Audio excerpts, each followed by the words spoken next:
आप देख रहे हैं आजाद न्यूज।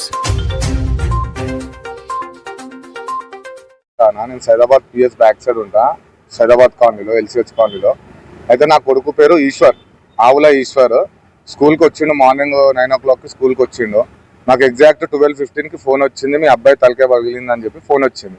అయితే స్కూల్కి వెళ్ళి అడిగితే ఏమంటున్నారు అంటే, పిల్లలు కొట్టుకున్నారు, మీరు అంత యాసిటీ ఎందుకు ఫీల్ అవుతున్నారు, ఎందుకు అంత హైపర్ అవుతున్నారు అంటే, మీ బాబుకి ఇట్లా అవుతే మీరు ఊపుతారా అని చెప్పి నేను క్వశ్చన్ చేస్తే, అతను ఏమంటున్నాడు అంటే, నేను ఏముందో ట్రీట్మెంట్ పైసలు ఇచ్చేస్తాను మీకు అని చెప్పి ఆ ప్రిన్సిపాల్ అతను అట్లా మాట్లాడుతున్నాడు.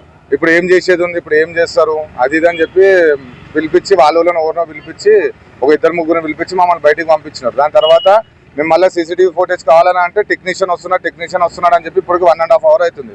ఇప్పటి వరకు కాలేదు, అదేం కాలేదు. చిన్న బాబు ఎల్కేజీ చదువుకుంటాడు, వానికి 3 stitches పడ్డాయి, చాలా హెవీ ఇంజూర్డ్ అయింది తలకాయకి. పిల్లలు కొట్టుకున్నా సరే, అది ఏది కొట్టుకున్నా సరే సీసీటీవీ ఫోటేజ్ చూసినాక తెలుస్తుంది. అయినా కానీ నేనైతే ఊకోనేది. ఇది అయితే ఈ పిల్లలది, చిన్న పిల్లలది, రేపటి దినము రిపీట్ కావద్దని నా ఇంటెన్షన్, అంతే. మిగతాది ఏం లేదు. వాళ్ళపైన ఏదో పల్సర్ గ్రడ్జ్ లేదు, ఏం లేదు. నా బాబుకి ఇట్లా అయింది, నా బాబుకి కరెక్ట్ ఏదున్నా నేను ప్రెస్ త్రూలా నేను సాయం అడుగుతున్నా, ప్రెస్ త్రూలా నాకు న్యాయం కావాలి అంతే.